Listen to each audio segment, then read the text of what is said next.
My sister Clara embarrassed me publicly at her wedding, announcing I wasn't suited for marriage, merely a family embarrassment. "You're no longer invited," I shot back, ripping up her invitation and striking my whole family from our own wedding arrangements. I'm Ethan, 31, and throughout most of my grown-up years, I've pretended harsh comments bounce off me. Deep down, though, they cut like tiny, precise blades, fast to strike, lingering to heal. My relatives adore extravagant parties, yet they fail to cherish individuals like me. You've likely encountered clans similar to this. They gauge value by online follower counts and transform every life event into a rivalry. I was never a contender. Clara remained the favored one, lively, captivating, with an existence that appeared crafted for flawlessness. She became engaged at 22, wed by 24 in an opulent 4-day event at a seaside property. Today, her baby celebrations resemble pages from a glossy publication. As for me, I was the quiet type the fellow others figured wasn't prepared to commit. Each time I presented a partner, my kin would pose sly, stinging inquiries disguised as worry. "You're okay with his job trajectory? You realize he's still renting a flat, correct? Oh, you connected via the internet. How endearing, I never missed a gathering. Birthdays, anniversaries, baptisms." I lingered on the edges, grinned for snapshots they neglected to include me in, offered presents they scarcely noted, and tolerated digs about remaining the sole single one. Yet nothing rivaled Clara's nuptials. I showed up promptly, clad in a simple suit. A venue worker with a list halted me. "Are you Ethan? A +1 for somebody? I wasn't even on the seating plan." My spot was at the rear amid unknowns, far-off relatives of the groom, former classmates. They hadn't a clue about my identity. In her toast, Clara expressed gratitude to the folks who rendered this occasion memorable directly before me. I wasn't among them. I was stashed close to the sweets area. Afterward, as the festivities whirled and the cake was sliced, Clara, slightly inebriated and beaming with triumph, came over. "Ethan," she murmured, twirling her bubbly. "Not everybody is meant for matrimony, and that's fine. Certain folks simply don't glow under bright lights." She giggled, tapped my arm, and floated off as though she'd shared profound insight. I managed a smile, as usual, but that evening, I drove back and avoided contact with her for 8 months. 5 years on, I encountered Lily. Where I waver, she's firm. Where I question, she's assured. She views me as complete, not a work in progress. We courted for 3 years prior to my proposal on a serene night beside a stream, only the two of us. She accepted, eyes moist, then posed the query I feared. "Will your relatives attend?"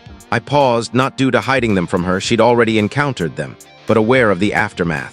Phony grins, subtle barbs, critical stares. I mentioned we'd sort the attendees later, yet I delayed. Lily observed. "Is it truly that difficult?" she inquired one evening, browsing a bridal guide. That night, I revealed all. Clara's ceremony, her hurtful statement, how my kin perpetually positioned me as an outsider. Lily offered no criticism, no fixes. She simply grasped my palm and stated, "Then perhaps it's moment to author your own tale." Those phrases altered something within me, not from resentment, but from lucidity. I'd endured years scarred by those indifferent to my pain. They didn't loathe me, they simply overlooked me. I was finished forcing a place where I wasn't desired.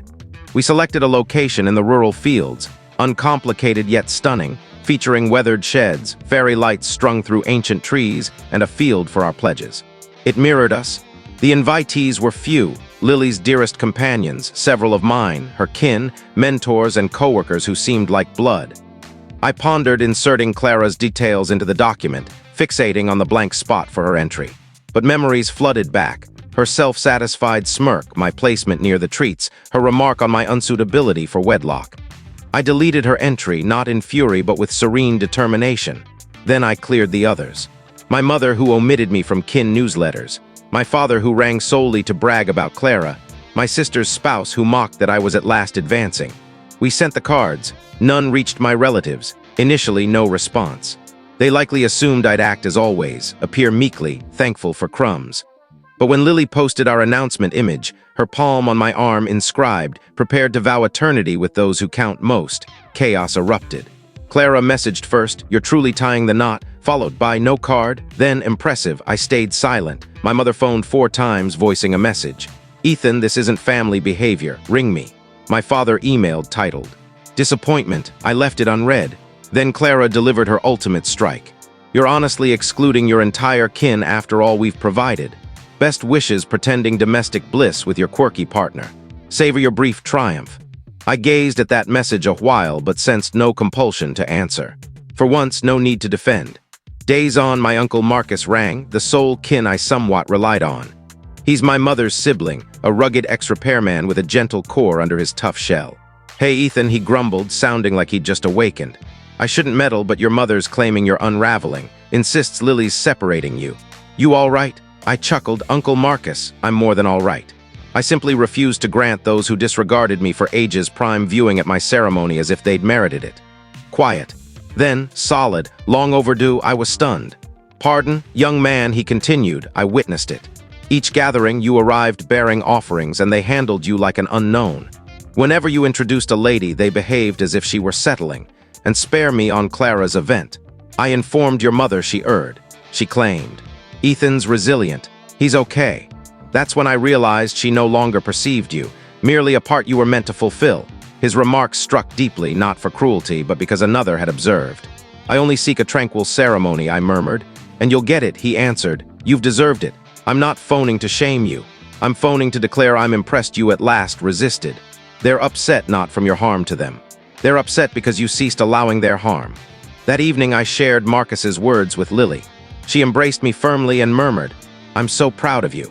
Yet the notes persisted, from remote kin, Clara's mate, even a mother's reading group pal who once queried if I was the oddball for being unattached and subdued. Every note varied in shade. Some coerced gently, others attacked. But each distilled to one core. How dare I escape their script? Then the kin messaging thread, dormant for ages, abruptly hummed. Clara initiated. For awareness, Ethan's wedding and omitted us all. She included a capture of Lily's update. My mother added, "We're crushed. He's like an alien now. My father, ever distant, contributed. He's long been egocentric." We merely avoided acknowledging. I examined those lines for 10 minutes, not from doubt on reply, but knowing muteness sufficed. I exited the thread wordlessly. Then Clara publicized. She shared an image of herself in a bridesmaid gown, inscribed, "When your younger sibling weds and overlooks who nurtured him." Kin isn't flawless, but it's kin. Her circle joined.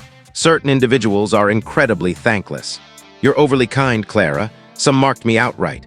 I offered no retort, but Lily's mother commented. Strange update, given Ethan and Lily organized and funded it all alone, backed one another and sought no funds. Seems they possess their genuine kin already. Her remarks surpassed Clara's in approvals. A week prior to the event, a note came. No return address, but my mother's script was familiar. Within 3 sections in dark ink. First, sentimental leverage. How she bore me 9 months, vigil through my sicknesses, always strived her utmost. Second, shift to accusation. How kin isn't disposable. How I was tarnishing the whole lineage. How I ought to mind reputations. The clincher, if you wed this lady sans us present, return not, phone not for aid, anticipate no spot at holiday feasts. Decisions bear outcomes. I creased the note, returned it to its cover, and stored it in a compartment with the reply cards. I withheld from Lily initially, not to protect her, but to avoid her carrying the burden I'd borne so long. On our ceremony dawn, I rose early. The breeze was sharp, the heavens a gentle ash, ideal for images. Lily readied in a separate lodge, and briefly solitude. The whispering foliage and a serene calm. Then my device sounded. Unfamiliar digits. I nearly dismissed but answered. It was Clara. No hello, merely why inflict this on us, on me? Her tone pierced. After all, I perched on the veranda, composed. You fail to comprehend, correct? I stated evenly.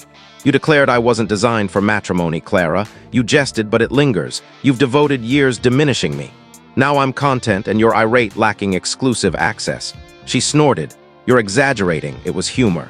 You're overly sensitive. That line once more, the eternal one. I'm not sensitive, I replied softly. I'm simply finished. I disconnected and powered off the device. As attendees came, I sensed unburdened, liberated. The planner hurried over, panting. Someone's at the entrance. Your mother's sibling and I believe your father's vehicle across the way. They claim urgency. I grinned steadily. Inform them the roster is set. I proceeded down the path, pulse even. The event was all I hadn't realized I craved. No excessive adornments, no posed instance, just authentic affection. Lily approached, gown drifting, small field blooms in her tresses, her expression luminous. My history evaded thought. My grip was firm, my words distinct. Their lack wasn't emptiness, it was liberty. The rite concluded with applause and sincere, warm embraces. The gathering progressed beneath sparkling bulbs, timber benches, and gentle tunes. The image taker neared, cautious. A cluster by the woods observing. Shall I manage? I recognized. Past the trail, partly concealed, my mother in a known slate outfit, my father scanning a resort booklet, and Clara in a sharp, pale jacket, her expression strained with bitterness. I faced the image taker. Unnecessary. Capture broadly if they appear. She assented, eased, and departed. As dusk fell, bathing in amber light, toasts commenced. Lily's father delivered a moving salute, igniting mirth and moisture. My closest pal Jake rose next, lifting his vessel. To Ethan, the steadfastest soul I know. He offered devotion to those blind to it, yet discovered one who beheld his essence and selected him wholly. He's endured agony most couldn't withstand and persisted.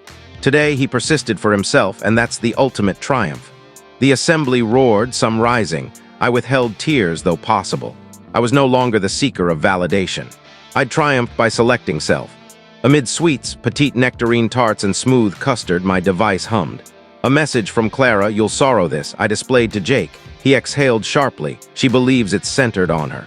I grinned faintly, barred her contact, and rejoined the festivity. Later, fetching from the lodge, I caught tense, low tones near the woods. He ought to have admitted us. My mother hissed. I disregard his notions. That's our lineage. Clara inserted, I wish his fantasy collapses under truth. I emerged. They stilled. I recognize your distress, I said, balanced, but exclusion wasn't a wound. You never belonged. This occasion honors those who selected me. Your lurking here amid my encircled joy confirms my choice correct. Clara's gaze sharpened. So you deem superior now? No, I murmured gently. I'm merely unbound. I returned to the illumination, the glee, the delight, sans glance rearward. The evening eased with languid sways under celestial glow. Lily, shoeless, twirled with her young kin, gown undulating. She spotted me, beamed, and all aligned. As we rested on the lodge step, cocooned in fabric, she offered an envelope, my mother's script. Within a $12,000 draft and scribble, we understand hardship. Avoid letting ego destroy your union. Consider tomorrow, Mom. No affection, just dominance. I chuckled lowly, flung it to the blaze basin. Flames consumed it, sparks ascending nocturnal. Lily drew the cover closer. We observed the blaze dim in hush, the final spark shining like an unvoiced finale. A week on, we nested in our fresh dwelling, a snug flat with a modest overlook and dawn rays. The site was settled, images processing, and my kin mute. Then clamor arose, not theirs, but their network. My cousin Nora voiced a recording. Your mother's alleging you snapped at the event, barred all since Lily despises them. Yet I viewed the captures, you appear joyful. You well. I scanned networks. My mother had shared. When you invest affection in offspring and they bar you, prayer is all. Devastated, kin paramount, responses flooded, so tragic, you're resilient.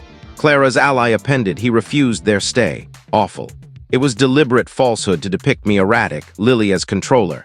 I avoided online rebuttal. Rather, I penned a missive, posted to parents, Clara, and select contacts. You favored your rendition of my existence over reality. Thus, truth, I didn't unravel. Exclusion wasn't cruelty or Lily's doing. I selected those loving me as is, not their ideal. Clara, you proclaimed me unfit for wedlock, chuckling as you belittled. I endured each jab, each omission, anticipating kin implied pardon. But pardon demands regret. You've shown none. Mom, your draft wasn't affection, it was shackle in guise. I require it not. You weren't disinvited. You never contributed to what you didn't construct. I'm through as villain, the dim in your ideal frame. I released you not to harm, to preserve myself. Ethan, no response, no remorse.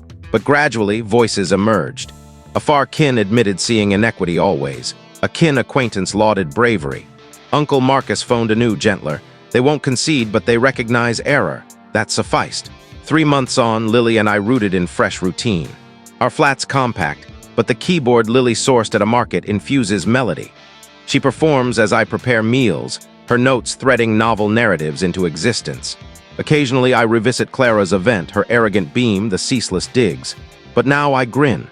Affection isn't gained via suffering, it's selection. I selected existence sans their sanction, and I'd never exchange for their gathering spot. Not now, not ever. So what are your thoughts on this story? Do you agree with what happened, or do you see it differently? Let us know your opinion in the comments. We'd love to hear from you. And if you enjoyed the video, make sure to give it a like, subscribe to the channel, and hit the bell icon so you don't miss any of our upcoming stories. See you in the next one.